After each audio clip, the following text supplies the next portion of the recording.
اس لیے تو اللہ نے تفاوت رکھا، مالدار کی سخاوت کا امتحان رکھا، غریب کی خودداری کا امتحان رکھا، اور ایک دوسرے کو ایک دوسرے کے ساتھ جوڑ دیا ہے۔ تو اللہ نے، میں نے ایک آیت پڑھی تھی، فَلَقْتَحَمَ الْعَقَبَةَ، یہ تعبیر پورے قرآن میں ایک جگہ ہے اور کہیں نہیں۔ نماز مشکل، روزہ مشکل، حج مشکل، جہاد مشکل، تبلیغ مشکل، تہجد مشکل، ذکر تلاوت، دین کے جتنے بھی احکام ہیں کچھ مشقت تو ہے نا، مشکل تو ہے۔ کسی کے لیے یہ تعبیر نہیں ہے جو میں ابھی بتانے لگا ہوں، جو خرچ کرنے کے لیے تعبیر آئی ہے۔ اقتحام ہوتا ہے سامنے کوئی کھائی آ گئی، گھاٹی آ گئی جی، تو اس لیے پلتا ہوندے کوئی نہ ہے نا، تو عرب شاہ سوار گھوڑے کو اٹھاتے تھے، تو وہ چھلانگ لگاتا تھا اور پار جا کے وہ گرتا تھا۔ اس میں لمبی کھائی میں خطرہ بھی ہوتا تھا کہ نیچے گر جائے، عین ممکن ہے گر جائے، تو اس کے لیے لفظ اقتحام، ہیوی ویٹ لفظ استعمال ہوتا تھا۔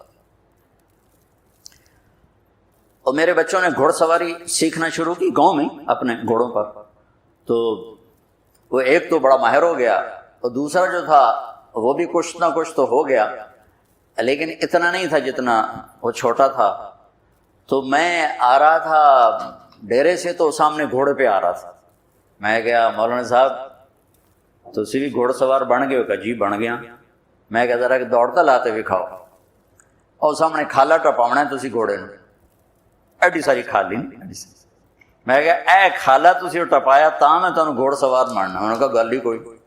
تو ایک ایکڑ پیچھے لے گیا اور گھوڑے کو دوڑایا، اب اتنی مہارت تو تھی نہیں، جب گھوڑا آیا قریب اس کو اٹھانے کا طریقہ نہیں آیا، تو گھوڑے نے یوں گردن موڑی تو بیٹا صاحب عہدے جا ڈٹھے تھے، گھوڑا عہدے جا کھلوتا، اور شکر ہے زمین کچی آئی، کچھ ہویا نہیں۔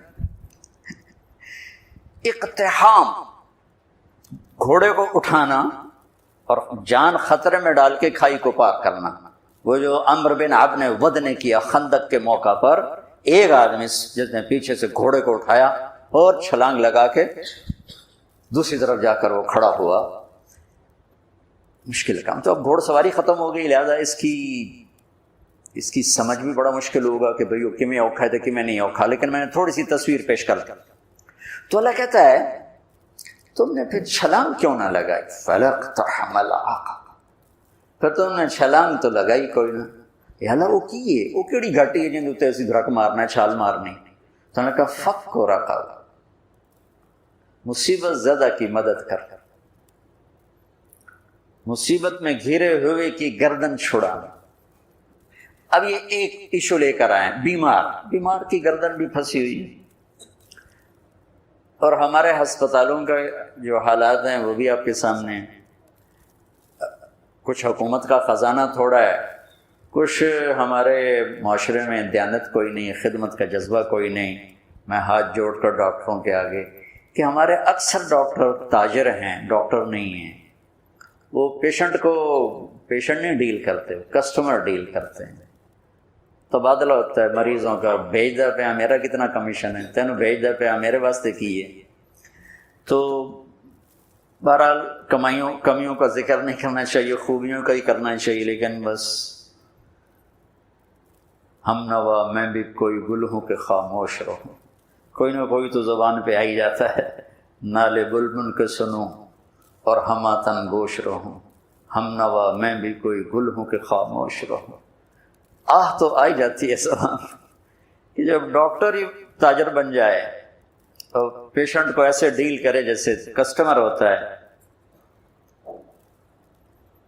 بہرحال کمیوں پہ مٹی ڈالو۔ تو میرے رب نے لوگوں کی مدد کرنے کی جو تعبیر کی ہے وہ ہے چھلانگ لگانا۔ تو انہیں چھلانگ کیوں نہ لگائی؟ کیا یا اللہ؟ تہجد نہیں، روزہ نہیں، حج نہیں، جہاد نہیں، قرآن دی تلاوت نہیں، ساڑی طرح بہ کے بخاری پڑھاونا نہیں۔ کیا یا اللہ کہ میرے دکھی بندوں کی گردنیں آزاد کرا۔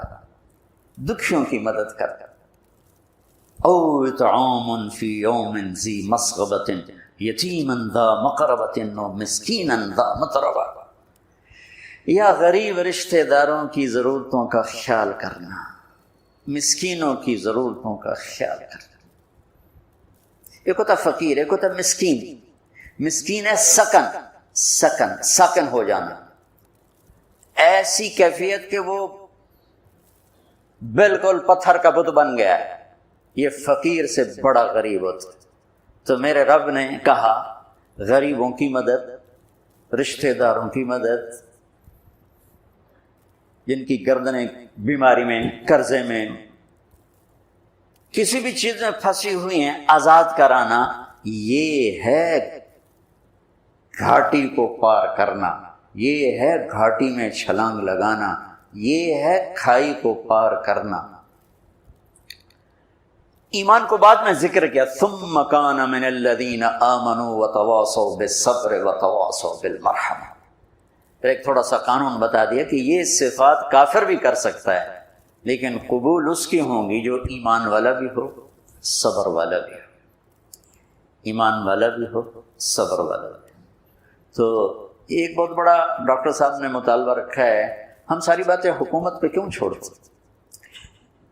دنیا میں سفر ہوتے ہیں، میں نے ایک دفعہ وہاں تھا یہ سویڈن، وہ ساری ویلفیئر کنٹری ہے، تو میں نے وہاں ایک سویڈش مسلمان تھا اور عالم بھی تھا، مدرسے میں پڑھا اور تعلق بھی تھا۔ میں نے کہا یہ آپ کے ملک کا یہ انقلاب کیسے کا حکومت نہیں لے کر آئی تھی، عوام لے کر آئی تھی۔ 90 سال پہلے اس ملک کے 10 لاکھ آدمی ملک چھوڑ کے چلے گئے بھوک کی وجہ سے، یہ ملتا کچھ فقر کی وجہ سے ملک چھوڑ کے جب وہ چلے گئے تو ہمارے ملک کے سمجھدار، تاجر، پڑھے لکھے اور غریب سب مل کر جمع ہوئے کہ اگر اسی طرح لوگ جاتے رہے تو ملک تو صحرا بن جائے گا، تو ہمیں اپنے دیس کے لیے کچھ کرنا چاہیے۔ تو انہوں نے حکومت کو پیچھے کر دیا اور خود فلاحی کاموں میں لگے اور دنیا کی بہترین فلاحی حکومت بن گیا۔ ہماری حکومت بھی ذمہ دار ہے، لیکن وہ ہماری حکومت غریب حکومت ہے اور کچھ بددیانتی کی انتہا ہے، خیانت کی انتہا ہے، تو ہر جگہ تو وہ پہنچنا بھی چاہیں تو نہیں پہنچ پاتے ہیں۔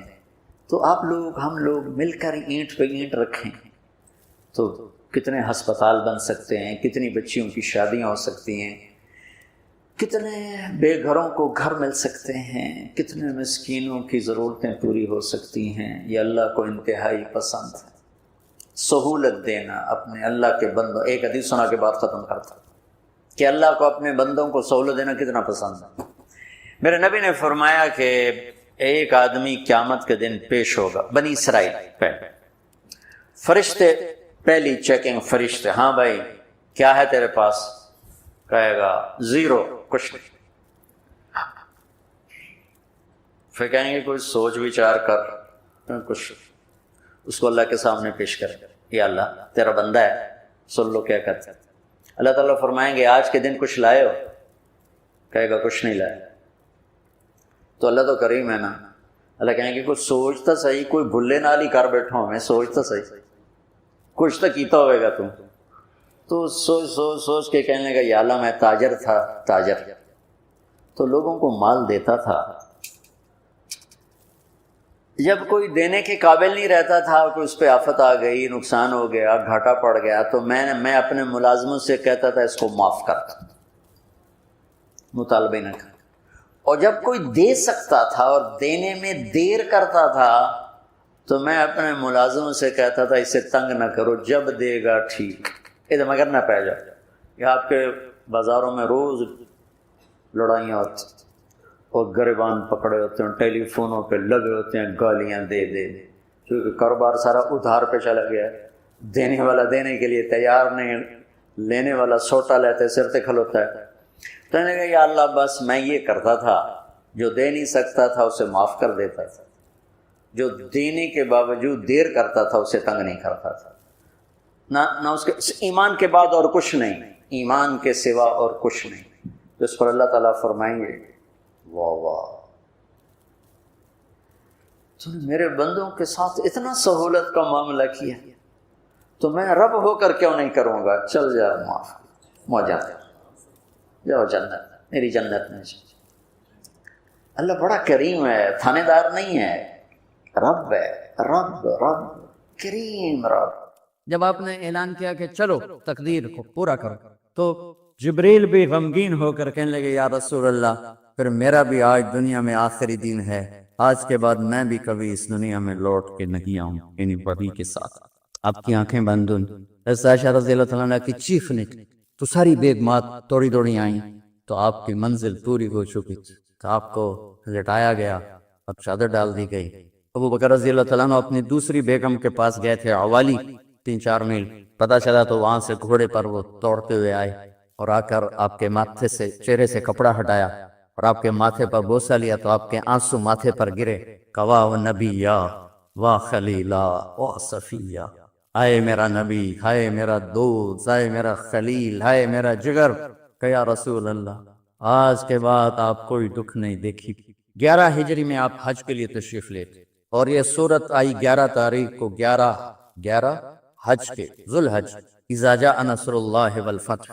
اس میں اشارہ تھا کہ میرے نبی آپ کا مشن مکمل ہو چکا ہے، اب آپ ہمارے پاس آنے کی تیاری فرمائیں۔ تو یہ جب یہ زوال سے پہلے آپ اپنے خیمے میں لیٹے ہوئے تھے، یہ آخری صورت ہے قرآن کی جو نازل ہوئی، تو آپ نکلے زوال کے بعد، آپ نے تینوں شیطانوں کو پتھر مارے، پھر آپ اپنی اونٹنی عذبہ پہ سوار ہوئے اور آپ نے یہ تاریخی جملہ بولا، ایھا الناس عسیٰ اللہ تلقونی بعد عامی ھذا، لوگو یہ میری تمہاری آخری ملاقات، آج کے بعد تم مجھے نہیں دیکھو۔ واپسی پر آپ نے معاذ بن جبل کو مدینے سے یمن روانہ فرمایا، تو معاذ بن جبل سے ایسی محبت تھی کہ ان کو سی آف کرنے کے لیے 7 میل پیدل چلتے، اب کسی کو روانہ کرنے کے لیے ساتھ نہیں چلتے تھے، مسجد سے روانہ کر دیتے۔ معاذ بن جبل کو 7 میل ساتھ چلے، اور جب آخری پوائنٹ آیا سفر کا تو کہنے لگے معاذ عسیٰ اللہ تلقانی بعد عام ھذا، معاذ میری آخری ملاقات، وَلَعَلَّكَ تَمُرُّ بِقَبْرِي وَمَسْجِدِي ھذا، جب تو واپس آئے گا تو میری قبر دیکھے گا اور میری مسجد مجھے نہیں دیکھے۔ تو فَبَكَىٰ مُعَاذٌ جِشْعًا لِفِرَاقِ رسول اللہ، تو معاذ بن جبل پھوٹ پھوٹ کے رونے لگے آپ کی جدائی کا تصور کر، تو آپ کی آنکھوں میں بھی آنسو آ، تو آپ نے جلدی سے منہ یوں پھیر لیا، معاذ پیچھے ہو گئے اور آپ ادھر ہو گئے، اپنے آنسو چھپا لیے، وفرمایا معاذ ان اولی الناس بی المتقون من کانوا وحیث کانوا، معاذ اس جدائی کا غم نہ کر، جو تقوی پر مرے گا وہ میرا سب سے قریب ہوگا، چاہے وہ پاکستان میں ہو کہ افریقہ میں ہو، میرے سب سے قریب وہ ہوں گے جو تقوی والے ہوں گے، جو اللہ سے حیا کرنے والے ہوں گے۔ جب آپ واپس تشریف لائے 29 صفر، 29 محرم صفر، 29 صفر عصر کی نماز کے بعد ایک جنازہ تھا، اس جنازے کو پڑھانے کے بعد اس کو دفن کے لیے آپ جنت البقیع تشریف لے گئے، وہاں سے واپس ہونے لگے تو سر درد اٹھا اور وہ درد ایک دم بڑھنا شروع ہوا، اور اس دن باری حضرت عائشہ کے گھر کی تھی، تو آپ گھر میں تشریف لاتے لاتے درد کے ساتھ بخار، بخار، تیز درد، تیز بخار، اور 14 دن 12 ربیع 29 30 2 دن یہ اور 12 دن اگلے 14 دن آپ نے بیماری دیکھی، مسلسل سر درد اور مسلسل بخار، اور روزانہ آپ جب گھر بدلتے اس کو 9 بیویاں زندہ تھیں، تو آپ پوچھتے کل کس کی باری ہے، کل کس کی باری ہے، یہ میمونہ کی ہے، اگلا دن کل کس کی باری، یہ حفصہ کی، کل کس کی باری ہے، ام سلمہ کی ہے۔ تو بیگمات نے اس سے سمجھا کہ اللہ کے نبی یہ چاہتے ہیں کہ میں بیماری کے دن عائشہ کے پاس گزار، ورنہ آپ کو تو خود پتہ ہے کل کس کی باری ہے، پرسوں کس کی باری ہے، ترسوں کس کی باری ہے۔ تو حضرت میمونہ کے گھر میں آپ تشریف فرما تھے، تو ساری باقی 8-7 بیگمات جمع ہوئیں اور انہوں نے آ کے عرض کی یا رسول اللہ جب تک آپ بیمار ہیں آپ عائشہ کے پاس آرام فرمائیں، اور جب اللہ آپ کو شفا دے دے تو پھر ہماری ترتیب کو آپ دوبارہ شروع فرما دیں۔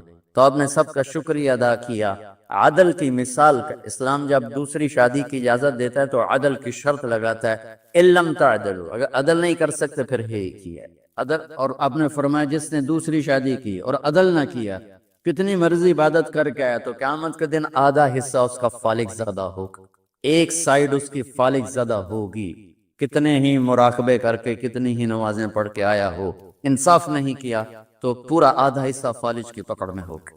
جب سب بیگمات نے یہ کہہ دیا کہ آپ وہاں گزاریں تو آپ نے شکریہ ادا کیا، علی اور عباس کو بلایا، ان کے کندھوں پہ آپ نے یوں ہاتھ رکھے اور آپ کے پاؤں یوں زمین پہ لگ رہے، آپ پورا پاؤں نہیں لگا پا رہے تھے، کمزوری سے یہ پوزیشن تھی اس طرح۔ اور یہ پیر کا دن تھا، آپ حضرت عائشہ کے گھر میں داخل ہوئے اور اگلے پیر کو حضرت عائشہ کے گھر میں آپ اپنے اللہ کے پاس چلے۔ آخری ہفتہ آپ نے حضرت عائشہ کے گھر میں گزارا۔ صحابہ ملاقات کے لیے حاضر ہوئے تو آپ ان کو دیکھ کے رونے لگے اور فرمایا کہ میں تمہیں اللہ کے سپرد کرتا ہوں، اللہ تمہاری حفاظت کرے، اللہ تمہارا ساتھی ہو، آواکم اللہ، حفظکم اللہ، نصرکم اللہ، بہت دعائیں کی۔ تو عبداللہ بن مسعود رضی اللہ تعالیٰ عنہ نے پوچھا یا رسول اللہ، لگتا ہے جیسے جانے کا وقت ہے، تو آپ کو غسل کون دے گا؟ آپ نے فرمایا میرے اہل بیت۔ آپ کو کفن کون دے گا؟ کہ میرے اہل بیت۔ آپ کا جنازہ کون پڑھے گا؟ تو آپ رونے لگے۔ تو آپ نے فرمایا جب تم مجھے غسل دے دو تو سب نکل جانا، سب سے پہلے میرے دو وزیر جبریل و میکائیل آئیں گے اور وہ میرے اوپر درود و سلام پڑھی۔ ہمارے نبی کا جنازہ ایسے نہیں ہوا اللہ اکبر اور پیچھے صفیں، آپ کی چارپائی کے پاس آ کر صحابہ کھڑے ہو جاتے، وہ میں ابھی بتاتا ہوں۔ تو آپ نے فرمایا سب سے پہلے جبریل و میکائیل آ کر میرے اوپر درود و سلام پڑھیں گے، پھر اس کے بعد ساتوں آسمان کے فرشتے باری باری آئیں گے۔ جب وہ چلے جائیں گے تو پھر سب سے پہلے میرے خاندان، میرے اہل بیت کے مرد آ کر میرے اوپر سلام پڑھیں گے، پھر ان کی خواتین آ کر سلام پڑھیں گی، پھر ان کے بچے آئیں گے، پھر ان کے نوکر اور نوکرانی آئیں گی، اس کے بعد مہاجرین مکے کے قریش آئیں گے، اس کے بعد ان کی عورتیں آئیں گی، ان کے بچے آئیں گے، ان کے نوکر اور نوکرانی آئیں گی، اس کے بعد مدینہ والے آئیں گے، پھر مدینے کی خواتین آئیں گی، پھر ان کے نوکر نوکرانی آئیں گے، اور اس کے بعد مجھے تم اللہ کے سپرد کر دینا۔ اور پھر آپ نے ایک عجب بات فرمائی جو کسی نبی نے نہیں فرمائی، فرمایا کہ میرے بعد میری آنے والی امت کو میرا سلام کہے، اور انہیں کہنا کہ ان کے بعد جو آئیں ان کو بھی میرا سلام کہے۔ اور اس طرح میرے سلام کو قیامت تک اللہ کے نبی نے پہنچایا کہ ہر آنے والی امت، ہر آنے والی نسل، اگلی نسل کو اس نبی کا سلام پہنچایا۔ آپ کے جانے میں 5 دن باقی تھے تو آپ نے فرمایا مجھے 7 کنووں کے پانی سے غسل کرواؤ۔ تو 7 کنووں سے پانی لایا گیا مشکیزوں میں بھر کر۔ تو حضرت عائشہ کے گھر میں کوئی ایسا ٹب نہیں تھا جس میں بیٹھ کے وہ آپ نہا سکتے، تو حضرت حفصہ کے گھر سے ٹب منگوایا گیا، آپ اس میں بیٹھے، تہمت باندھا ہوا تھا، کرتا اتارا، اور آپ پر 7 کنووں کا پانی ڈالا گیا، تھوڑا تھوڑا تھوڑا تھوڑا تھوڑا تھوڑا، تو اس سے بخار کی شدت کم ہوئی، اور آپ سر درد کی وجہ سے آپ نے ایسے پٹی باندھی سرخ رنگ کی، اور اس کے بعد حضرت علی اور فضل بن عباس کے کندھوں کا آسرا لے کر آپ مسجد میں تشریف لائے، اور آپ ممبر پر بیٹھے اور آپ نے فرمایا لوگوں میرے جانے کا وقت آ چکا ہے، میں نے کسی پر زیادتی کی ہو، کسی کو تھپڑ مارا ہو، کسی کو چھڑی ماری ہو، کسی کا حق دبایا ہو، تو میں اپنی جان کے ساتھ، مال کے ساتھ حاضر ہوں، مجھ سے یہیں بدلہ لے لو، آخرت میں میرے خلاف کوئی دعویٰ نہ کر، میں آخرت کے حساب کو برداشت نہیں کر سکتا۔ جن کے طفیل لوگوں کا حساب معاف ہوگا، جن کے طفیل، جن کی شفاعت پر لوگ بے حساب جنت میں جائیں گے، وہ روتے ہوئے فرما رہے ہیں کہ میں آخرت کے حساب کو نہیں دے سکتا۔ تو سارے صحابہ رونے لگے، لیکن آپ اپنی بات کو دہراتے رہے، کوئی بھی نہیں اٹھا۔ تو آپ نے ظہر کی نماز پڑھائی، ظہر کے بعد پھر ممبر پر آئے اور فرمایا کہ لوگوں یہیں مجھ سے حساب کتاب کر لو، آگے نہ کرنا، بتاؤ میں نے کسی کا کوئی حق دینا۔ ایک صحابی کھڑے ہو، یا رسول اللہ آپ نے میرے 3 روپے دینے ہیں، 3 درہم۔ تو آپ نے فرمایا دینے ہوں گے کہ ضرور، پر مجھے یاد نہیں، بتاؤ گے کس طرح دینے؟ کہ یا رسول اللہ آپ کے پاس سائل آیا تھا، آپ سے مانگا، آپ کے پاس تھے نہیں، تو آپ نے مجھ سے کہا تیرے پاس کچھ ہیں؟ تو میرے پاس 3 درہم تھے، تو آپ نے فرمایا تو دے دے، میں بعد میں ادا کر دوں گا۔ تو ہاں یاد آ گیا۔ تو میرے گھر کے نبی میں، میرے نبی کے گھر میں تو تیل نہیں تھا، ایک چھٹانگ جس سے چراغ جلتا، پیسہ کہاں سے آتا؟ تو آپ کے سامنے آپ کے کزن فضل بن عباس کھڑے تھے، آپ نے فرمایا فضل میرا قرضہ ذمہ لیتے ہو؟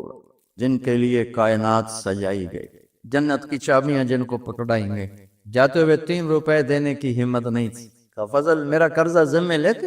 کہا جی یا رسول میں اپنے ذمہ لیتے۔ کہا اس سے لے لینا۔ آپ گھر تشریف لے گئے، نماز کے لیے آتے تھے، پڑھاتے تھے۔ جمعرات کو عشاء کی نماز پڑھانے کے لیے اٹھے، اٹھ نہیں سکے، گر گئے۔ پھر اٹھنے لگے، اٹھ نہیں سکے، گر گئے۔ پھر اٹھنے لگے، اٹھ نہیں سکے، تو آپ نے فرمایا ابو بکر سے کہو نماز پڑھائے، عشاء کی نماز۔ ابو بکر ذرا پیچھے کھڑے تھے، عمر آگے کھڑے تھے۔ تو لوگوں نے کہا نماز ہی پڑھانی، کوئی پڑھا دے۔ تو انہوں نے حضرت عمر کو آگے کیا، انہوں نے کہا اللہ اکبر۔ جب حضرت عمر کی تکبیر سنی تو آپ نے اندر سے زور سے فرمایا عمر کو پیچھے کرو، ابو بکر کو آگے کرو، میرے رب کا فرمان ہے میرے مصلی پر ابو بکر کے سوا اور کوئی کھڑا نہیں ہو سکتا۔ جمعرات کی عشاء، جمعہ ہفتہ اتوار کی 15 نمازیں، اور پیر کی فجر کی 16 اور جمعرات والی 17 نمازیں ابو بکر نے پڑھائیں میرے نبی کی موجودگی میں۔ ہفتے کے دن ظہر یا عصر میں آپ علی و فضل بن عباس کے کندھوں پر ہاتھ رکھ کے مسجد میں داخل ہوئے اور ابو بکر نماز پڑھا رہے تھے۔ ادھر محسوس ہوا کہ اللہ کے نبی آ رہے ہیں، تو ابو بکر نے یوں پیچھے ہٹنا شروع کیا تاکہ مصلی سے ہٹ جائیں۔ تو آپ نے ایسے ہاتھ کا اشارہ فرمایا کہ کھڑے رہو، ہٹو نہیں، کھڑے رہو۔ تو وہ پھر آگے مصلی پر آ گئے۔ تو آپ تشریف لائے اور الٹے ہاتھ ابو بکر کے ساتھ بیٹھ کر آپ نے ظہر یا عصر کی 4 رکعت نماز ابو بکر کی امامت میں ادا فرمائی۔ یہ آپ کی آخری نماز سی مسجد کے اندر امت کے ساتھ اور تشریف لے۔ جمعے کا دن تھا، جبریل آئے، یا رسول اللہ مجھے اللہ نے بھیجا ہے کہ جاؤ میرے محبوب کا حال پوچھ کے آؤ۔ اللہ، تو آپ درد اور بخار دونوں چیزیں، سر کا درد بھی ہیوی ویٹس اور بخار بھی، تپش۔ تو آپ نے کہا جبریل تکلیف ہے، تکلیف میں۔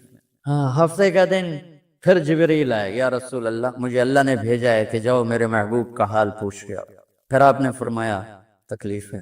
اتوار کو پھر جبریل آئے، یا رسول اللہ اللہ نے بھیجا ہے کہ جاؤ میرے محبوب کا حال پوچھ۔ 12 ربیع الاول آگے، 632 عیسوی اور 11 ہجری، آپ کی طبیعت میں بشاشت ہے۔ تو صحابہ نماز پڑھ رہے تھے، آپ نے دروازہ کھول کے سب کو یوں دیکھا۔ تو حضرت انس فرماتے ہیں ہم سب نماز میں تھے، لیکن جب دروازہ کھلنے کی آواز آئی اللہ کے نبی کا چہرہ، تو ہم سب نماز میں یوں ہو گئے، نماز کے اندر ہی سارے اللہ کے نبی کو دیکھنا شروع کر دیا، بھول ہی گئے کہ نماز پڑھ رہے ہیں، ایسے گم ہو گئے آپ میں۔ تو آپ نے جلدی سے دروازہ بند فرما دیا۔ یہ آپ کی آخری زیارت تھی اپنی امت کے لیے۔ اس کے بعد آپ اپنے اللہ کی طرف کا سفر شروع کیا۔ تو اشراق کے بعد آپ نے اپنی بیگمات کو بلایا، ان کو بتایا نہیں کہ میں آج جا رہا ہوں، سب سے ملے، سب کو الوداع کیا اور انہیں بھیجا۔ اس کے بعد آپ نے حضرت فاطمہ کو بلایا، جنت کی عورتوں کی سردار، سب سے زیادہ محبوب بیٹی، سب سے زیادہ جگر کا ٹکڑا، دل کا ٹکڑا کا، جس نے فاطمہ کو دکھ دیا مجھے دکھ، جس نے اسے سکھ دیا مجھے سکھ دیا۔ ہاں، ان کو قریب کا، بیٹی قریب ہو، تو ان کے کان میں کہا میں جا رہا۔ وہ رونے لگی۔ سامنے نا رو نہیں، چند دنوں کے بعد تیری میری ملاقات ہو جائے گی سب سے پہلے۔ تو 6 ماہ بعد حضرت فاطمہ کا بھی 24 سال کی عمر میں یا 25 سال کی عمر میں انتقال ہو گیا۔ ان کو رخصت فرمایا۔ پھر آپ نے داماد مولا علی کو بلایا، ان کا سر اپنی گود میں رکھا اور ان کے سر پہ اور کمر پہ ہاتھ پھیرتے رہے اور ان کو دعائیں دیتے رہے، آہستہ آہستہ تھی، آواز اونچی نہیں تھی، پست آواز سے، اور یوں سر پہ کمر پہ، سر پہ کمر پہ، اور دعائیں دے رہے ہیں۔ ان کو رخصت فرمایا۔ آخر میں اپنے جگر کے ٹکڑے حسن اور حسین کو بلایا۔ ایک آپ کو حدیث سناتا، میرے نبی نے فرمایا اپنے بچوں کو عزت دیا کرو، اکرموا اولادکم۔ خاص طور پہ ماؤں سے کہتا ہوں کہ جب ہم بچوں سے عزت چھین لیتے ہیں، ان سے ہم سب کچھ چھین لیتے، پڑھے نہیں ہو، اسکول نہیں گئے ہو، ٹیوشن نہیں پڑھی ہے، ہوم ورک نہیں کیا ہے، یہ کیوں کھایا، یہ کیوں پہنا، اس پر جب ماں اور باپ بچے کو ذلیل کرتے ہیں تو آپ یاد رکھیں آپ ان کے دلوں میں اپنے لیے نفرت کر رہے۔ میرے نبی نے فرمایا بچوں کو عزت دو، اولاد کو عزت دو، وہ عزت تمہیں واپس کریں گے جب تمہیں ضرورت ہو۔ جب تم ان کے محتاج بنو گے تو پھر وہ عزت تمہیں واپس ملے گی۔ اگر ڈانٹ ڈپٹ ڈانٹ ڈپٹ ڈانٹ ڈپٹ تربیت کے نام پر کچھ نہیں ملے گا۔ تو آپ حسن حسین کو کیا عزت دیتے تھے؟ آپ نماز پڑھا رہے ہیں، نماز ہے مسجد کے اندر، گھر میں نہیں ہے، اور آپ سجدے میں گئے، دونوں بھائی کود کے کمر پہ چڑھ گئے۔ کوئی ہمارے آج کا دیندار ہوتا اس سے ہی انہوں نے 2 لتر مارنے آئے، آپ نے سجدہ لمبا کر دیا۔ صحابہ کو خوف ہوا کہ آپ فوت ہو گئے۔ عبداللہ بن مسعود سر اٹھا کے دیکھا تو دونوں بھائی کمر پہ چڑھے ہوئے تھے اور آپ سجدے میں پڑے ہوئے تھے. انہوں نے ہاتھ آگے بڑھایا اتارنے کے لیے, تو آپ نے بغلوں سے دیکھا کہ کوئی ہاتھ آ رہا ہے بچوں کو اتارنے کے لیے, تو سجدے میں ایسے ہاتھ ہوتے ہیں, تو آپ نے یوں کر کے ان کو روک دیا اشارے سے. جب تک حسن حسین علیہم السلام کمر پہ سوار رہے میرے نبی نے سجدے سے سر نہیں اٹھایا, یہ عزت دی. اور جب وہ اترے پھر آپ سجدے سے اٹھے, سلام پھیرتے ہی آپ نے دونوں بچوں کو گود میں لے کے فرمایا میرے ماں باپ ان پہ قربان, انہیں تکلیف نہ دیا کر. اور آپ ان کے لیے گھر آتے, روزانہ ٹائم نکالتے. آج والدین کے پاس اولاد کے لیے ٹائم نہیں, کل اولاد کے پاس والدین کے لیے ٹائم نہیں ہوگا. اپنے بچوں کو میں یہ نہیں کہتا ہوں بیٹھ کے نصیحتیں کرو, صرف محبت ٹرانسفر کرو. ٹائم لو, موبائل آف کرو, ٹی وی آف کرو, اور صرف آپ اور بچوں میں ایک ایسا تعلق ہو کہ ان کا بلوٹوتھ بھی آن ہو جائے, آپ کا بلوٹوتھ بھی آن ہو جائے, اور سارا ڈیٹا ٹرانسفر ہو جائے. بلوٹوتھ کو آن کیے بغیر ڈیٹا ٹرانسفر ہوگا؟ دسو بھائی. تو ہمارے بچوں کے بلوٹوتھ آف ہیں سکولنگ کی وجہ سے, ڈانٹ ٹپٹ کی. 3 سال کا بچہ والا سکول جانے کے قابل ہوتا ہے؟ 3 سال کا بچہ ماں کی گود کے لیے ہوتا ہے, باپ کی چھاؤں کے لیے ہوتا ہے. وہ روتا ہوا جاتا ہے, روتا ہوا آتا ہے. روزانہ ماں باپ سے نفرت اپنے اندر وہ پیدا کرتا ہے اور اس کو پالتا ہے, بڑھاتا ہے. آپ گھر میں تشریف لاتے اور حسن حسین کے لیے گھٹنے ٹیک دیتے, ہاتھ ٹیک دیتے, آؤ بچوں اپنے اونٹ پہ چڑھ جاؤ. دونوں بچوں کو کمر پہ چڑھا کے اور پورے کمرے میں چکر لگاتے. بس پھر پوچھتے تمہاری سواری کیسی ہے, اونٹ کیسا ہے؟ پھر دونوں کو اتار کے زینب کو بٹھاتے اور زینب کو پورے کمرے کا چکر لگواتے. شہنشاہ ہے انبیاء, انبیاء کے بادشاہ نہیں, پوری کائنات کی اللہ تعالیٰ نے آپ کو بادشاہی عطا فرمائی, سرداری عطا فرمائی, اور کائنات کی سب سے زیادہ مصروف ترین اور ذمہ دار ترین ہستی روزانہ بچوں کے لیے ٹائم نکالتے تھے. ادھر چھوٹا سا تاجر کہتا ہے ٹائم کوئی نہیں, یا مائیں کہتی ہیں ٹائم کوئی نہیں. ہائے ہائے ہائے, جگر کے ٹکڑوں کو بلایا, جو ہی سینے سے لگایا, سر کٹ کے نیزے پہ چڑھا. بیویوں کو رخصت کیا, آگے آنے والے زمانے میں دیکھ رہے تھے کہ میرے بچوں کے ساتھ کیا ہونے والا ہے. اس پر جو ہی بچوں کو سینے سے لگایا تو آپ کے آنسوں نکلنے شروع. ایک زہر میں تڑپ تڑپ کے وہ چلے گئے تو جبریل آ گئے, یا رسول اللہ باہر ملک الموت دروازے پر کھڑا ہے, اندر آنے کی اجازت چاہتا. تو آپ نے فرمایا آ جائے. میں نے کب روکا؟ تو ملک الموت اندر آیا, ایک فرشتہ اور بھی تھا, کہا السلام علیکہ یا رسول اللہ.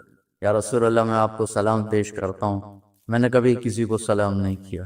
آپ کے رب نے فرمایا جب جاؤ تو اجازت لے کے جانا, بن اجازت اندر نہ جانا. میں کبھی کسی سے اجازت نہیں لیتا. اللہ تعالیٰ نے فرمایا آنا چاہیں تو لے آنا, رہنا چاہیں تو چھوڑ کے آ جانا. یہ اختیار اللہ نے کبھی کسی کو نہیں دیا, آپ پہلی اور آخری ہستی. تو آپ نے فرمایا اگر میں اجازت دے دوں تو میری جان نکالو گے؟ تو اللہ کے امر کا پابند. تو آپ نے جبریل سے پوچھا کیا کہتے ہو, تم کیا کہتے ہو؟ جبریل نے کہا یا رسول اللہ, اللہ آپ کی ملاقات کے شوق. میرے بھائی بہنوں, اللہ سے یہ دعا کیا کرو کہ اللہ ایسی موت دے جب جانے کا وقت ہے تو ہماری ملاقات کے شوق. ایک صحابی کا انتقال ہوا, آپ نے ان کی قبر پہ جا کے یہ دعا کی, یا اللہ طلحہ جب تیری بارگاہ میں پیش ہو تو اسے دیکھ کے مسکرائے, یہ تجھے دیکھ کے مسکرائے, سارے دکھ درد دور ہو جائیں. تو جبریل بولے یا رسول اللہ, اللہ آپ کی ملاقات کا شوق. آپ نے فرمایا جاؤ اللہ سے پوچھ کے آؤ میرے بعد میری امت کے ساتھ کیا کرے گا. جاؤ پوچھ کے آؤ حسن حسین کے ساتھ کیا کرے گا. یہ پوچھنا, ہر کوئی اپنے بچوں کو یاد کرتا, مرنے والے بچوں کو یاد کر. بچے میلاد, میرے والد اچانک ہارٹ اٹیک میں فوت ہو گئے تو ہماری بہنیں موجود نہیں تھی, میری 2 بہنیں. تو میرے والد بار بار کہتے میری دھیاں میں ملا دے, میری دھیاں میں ملا دے. اور میرے نبی نے کہا میری امت کا مجھے بتاؤ پہلے کیا کرو. حسن حسین کا نہیں کہا, جن کو ذبح ہوتے بھی دیکھ, زہر میں تڑپتے بھی دیکھ. واہ یا رسول اللہ, آپ نے کیا وفا کی اور ہم نے کیا صلت.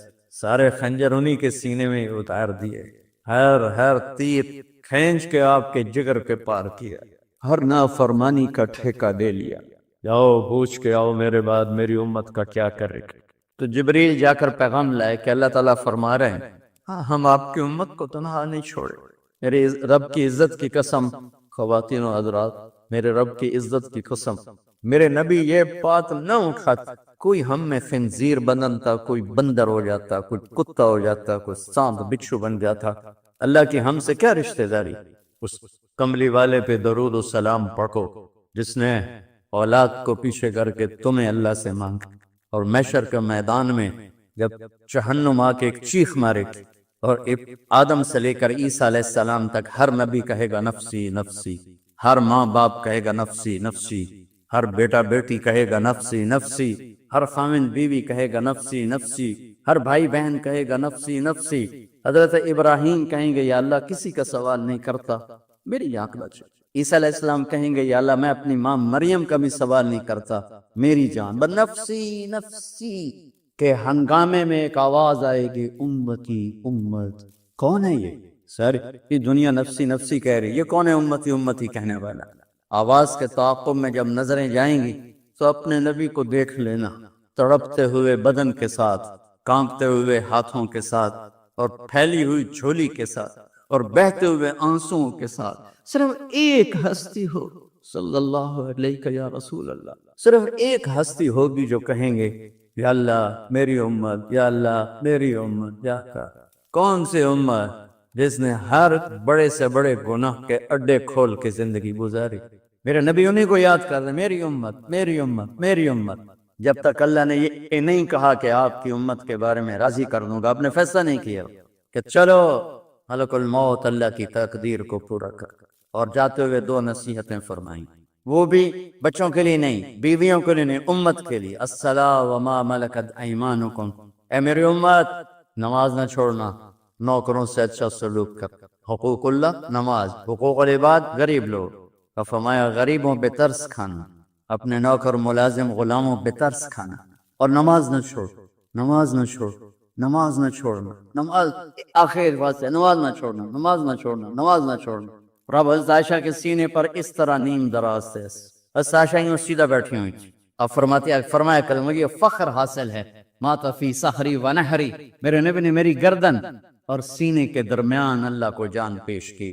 آپ اس طرح نیم دراز تھے تو تھوڑی دیر پہلے عبد الرحمن بن عوف آئے، آپ کے عبد الرحمن بن ابو بکر آئے، آپ کے ہاتھ میں تازہ مسواک تھا، آپ مسواک بہت فرماتے تھے، تو آپ اتنے کمزور ہو چکے تھے کہ بولا نہیں جا رہا تھا، تو آپ کی نظریں مسواک پہ ٹک گئیں، دیکھے جا رہے ہیں مسواک کو، دیکھے جا رہے ہیں۔ حضرت عائشہ نے محسوس کیا کہ نظریں مسواک پر ہیں، تو کہا یا رسول اللہ آپ مسواک کرنا چاہتے ہیں؟ تو آپ نے تو حضرت عائشہ نے اب بھائی سے لے کر وہ لکڑی اور اپنے منہ میں چبائی، اور آپ کے منہ میں اس طرح کر کے خود چلائی، کہا میں وہ خوش قسمت ہوں جس کا لعاب آخری غذا تھی جو میرے نبی کے منہ میں گیا، وہ حضرت ام عائشہ کا لعاب مبارک تھا۔ اور پھر اس کے بعد اگلا یہ سارا واقعہ ہوا تو آپ نے کہا الصلاۃ وما ملکت ایمانکم، ایک نماز نہ چھوڑنا، ایک اپنے نوکر نوکرانے غلاموں سے اچھا سلوک کرنا، اور پھر اللہم الرفیق الاعلی، یا اللہ بلا لے۔ جب آپ نے اعلان کیا کہ چلو تقدیر کو پورا کرو، تو جبریل بھی غمگین ہو کر کہنے لگے یا رسول اللہ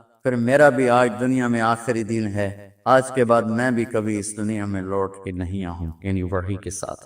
آپ کی آنکھیں بند ہوئیں، حضرت عائشہ رضی اللہ تعالیٰ عنہ کی چیخ نکلی تو ساری بیگمات توڑی دوڑی آئیں، تو آپ کی منزل پوری ہو چکی تھی، تو آپ کو لٹایا گیا اور چادر ڈال دی گئی۔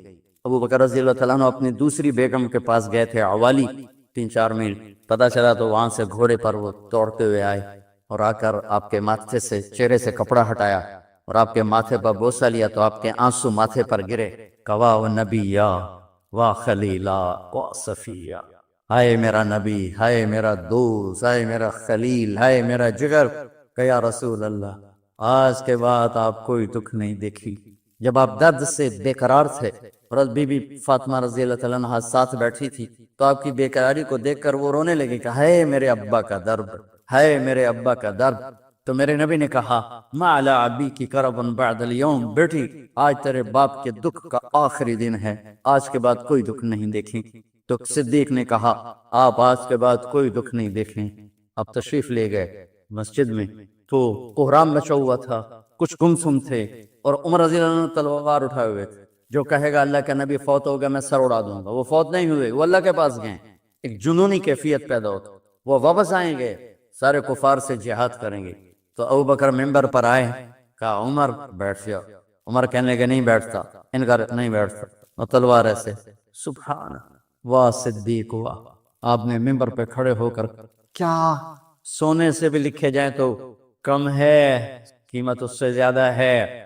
میرے صدیق نے کہا لوگو من کان یعبد محمدا فإن محمدا قد مات، جو محمد کی پوجا کرتے تھے تو آج محمد کو اللہ نے موت دی۔ ومن کان یعبد اللہ فإن اللہ حی لا یموت، اور جو اللہ کی پوجا کرنے والے ہیں وہ یاد رکھو ان کا اللہ زندہ ہے، موت سے پاک۔ پھر آپ نے انک میت وانہم میتون، میرے محبوب آپ کو بھی موت آئے گی اور ان سب کو موت آئے گی۔ حضرت عمر فرماتے ہیں جب میں نے یہ آیت سنی تو میں یوں نہیں گرا، ایسے گرا سیدھا، ٹانگوں سے جان نکل گئی تو یوں گرے ایسے یوں، اور کہنے لگے مجھے یقین ہو گیا کہ موت آ، اور اللہ کے نبی ہمیں چھوڑ کے چلے۔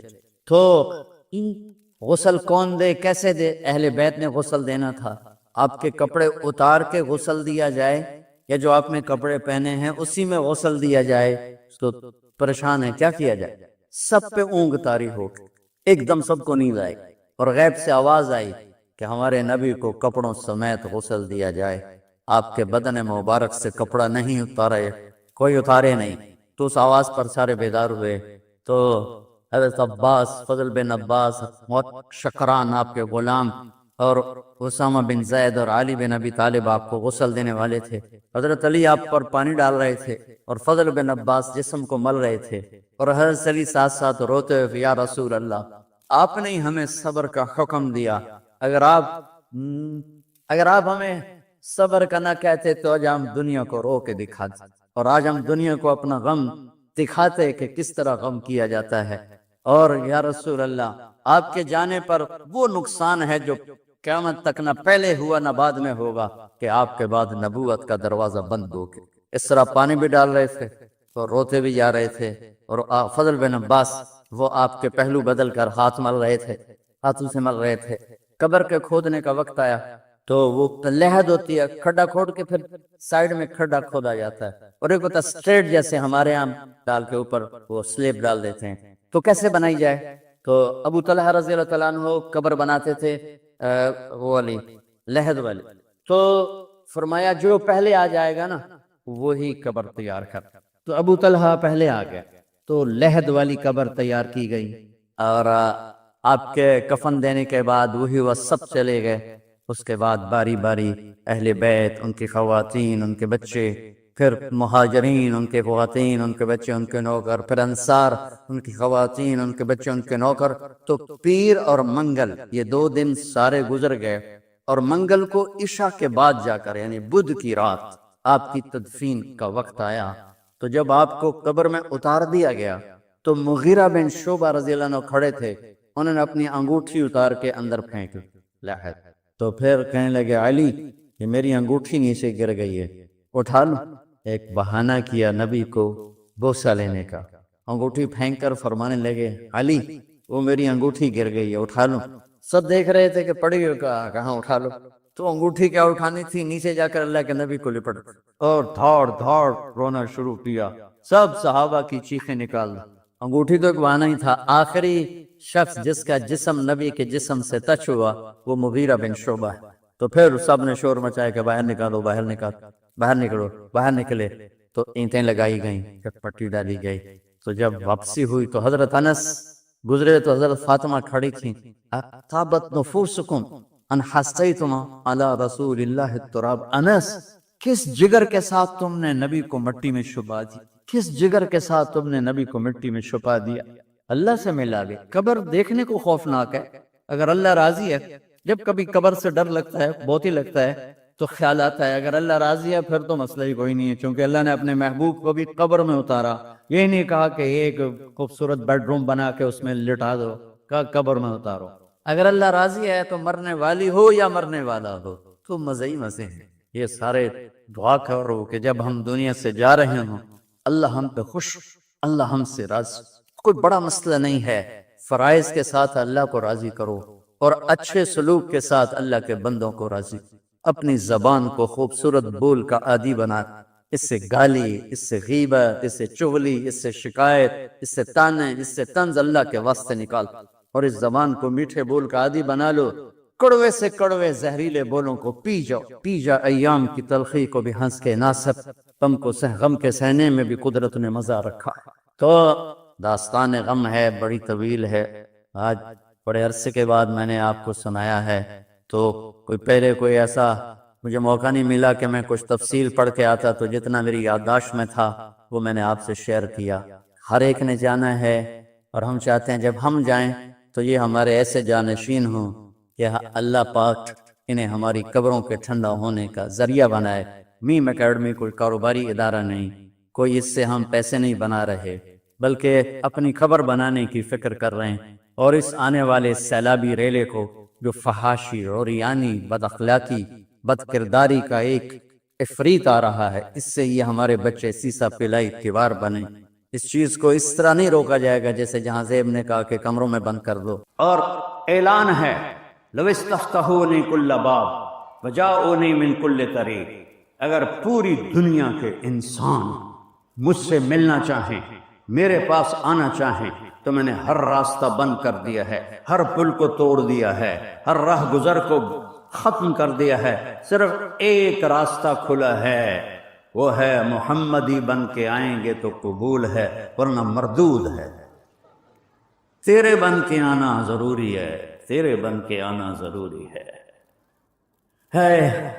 تو جب اللہ کو دیکھیں گے نا تو کیسے دیکھیں گے؟ ان آنکھوں سے نہیں، 10 کھرب سیل میں دیکھنے کی طاقت اللہ پیدا کرے گا، اور ہم ان 10 کھرب آنکھوں سے اللہ کو دیکھیں گے، پھر بھی اس کو پورا نہیں دیکھ پائیں گے۔ اور جب اللہ بولے گا تو ہم صرف کانوں سے نہیں سنیں گے۔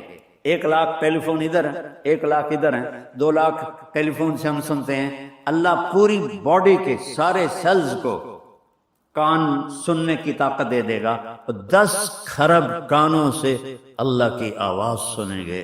وہ کیا لذت ہوگی! ایک سریلا آدمی گائے تو آدمی کا جی چاہتا ہے سنتا رہوں، تو جب اللہ بولے گا تو وہ کیا لذت ہوگی، وہ کیا لذت ہوگی۔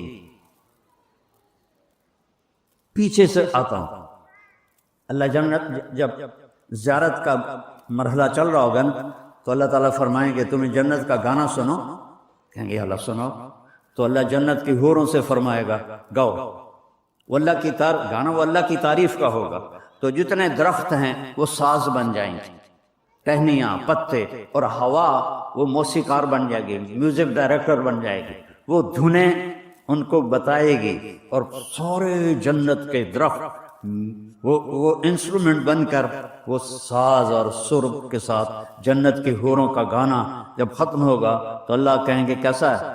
کہیں گے یا اللہ چاسی آ گیا، تو اللہ کہیں گے اس سے اچھا سنو، تو کہیں گے اس سے اچھا کیا ہے؟ تو اللہ تعالیٰ کہیں گے داؤد علیہ السلام کو اللہ نے ایسی آواز دی تھی جب وہ گاتے تھے تو پہاڑ بھی کانپنے لگتے تھے، جب وہ زبور پڑھتے تھے ترنم کے ساتھ، اس لیے میں گانے کا لفظ بول دیتا ہوں، تو پہاڑ بھی ایسے کانپتے تھے، اور جنگل کے جانور باہر آ کر آپ کے پیچھے بیٹھ کے آپ کی زبور سنتے تھے۔ تو پھر اللہ تعالیٰ فرمائیں گے کیسا ہے؟ کہیں گے یا اللہ یہ تو بڑا وادھو ہے، تو اللہ فرمائیں گے اس سے بھی اچھا سنو، کہیں گے اس سے اچھا کیا ہے؟ تو اللہ کہیں گے یا حبیبی یا محمد، اے میرے محبوب، اے میرے محمد، آپ ممبر پہ بیٹھ اور سنا اپنے میرے بندوں کو میری تعریف کے نغمے۔ جب اللہ کے رسول اپنے ترنم سے شروع کریں گے تو جنت پر بھی نشہ طاری ہو جائے گا، پھر اللہ تعالیٰ فرمائیں گے ہاں کیسا؟ کہیں گے یا اللہ بس ہو گئی، یہ تاخیر ہو گیا، تو اللہ کہیں گے نہیں حالی اخیر نہیں ہویا، اس سے اچھا سنو، کہیں گے یا اللہ اس سے اچھا کیا ہے؟ کہ اس سے اچھا تمہارا رب ہے، تمہیں خود سنائے گا، تو اللہ ہمیں قرآن سنائے گا۔ تو اس وقت یہ سارے اللہ ہم سب کو وہاں جمع کرے، دعا کیا کرو اللہ میں جہنم سے بچائے، ہر کلمہ گو کو اللہ جنت میں لے جائے۔ سارے جنتی مرد عورت کہیں گے یا اللہ ہم نمازیں تو پڑھتے تھے گلاسگو میں، اور تھوڑا شہر کیڑا ہے اڈمبرا، ڈنڈی، گلاسٹر نہیں سرلنگ، یہاں سارے میں گیا ہوں نا، اس لیے تو یا اللہ ایک مہربانی کر رہے ہیں کہ ہم نے نمازیں بڑی غفلت کی پڑھی، ہمیں پتہ ہی نہیں تھا کہ تو ایسا حسین ہے، تو ہم تجھے ایک سجدہ کرنا چاہتے ہیں، تجھے دیکھتے ہوئے ایک سجدہ، جیسے دنیا میں سجدے کیے غفلت کے، یہاں بصیرت کا سجدہ کرنا چاہتے ہیں، صرف ایک، 2 نفل بھی نہیں، 1 رکعت بھی نہیں، دو سجدے میں نہیں، ایک سجدے کی اجازت دے تو میرا رب کیا فرمائے گا؟ دیکھو میرے بندو، تم گلاسگو میں میرے غلام تھے، میں تمہارا رب تھا، تمہارے ذمے میں نے اپنی بندگی عبادت لگائی تھی، تم نے کی اور میں نے اس کا تمہیں صلہ دیا کہ آج تم جنت میں ہو، یہاں تم میرے مہمان ہو اور میں میزبان ہوں، اور گھٹیا سے گھٹیا میزبان بھی مہمان کو نہیں کہتا آپ پہ روٹی کھا کے آ، وہ بھی دال ساگ پیش کر دیتا ہے، میں میزبان ہوں تم مہمان ہو، اور مہمان کو تکلیف نہیں دی جاتی، سجدے کی اجازت نہیں ہے، جاؤ موج کرو مزے کرو، زندگی ہے ہم نے موت مٹا دی، جوانی ہے ہم نے بڑھاپا مٹا دیا، صحت ہے ہم نے بیماری مٹا دی،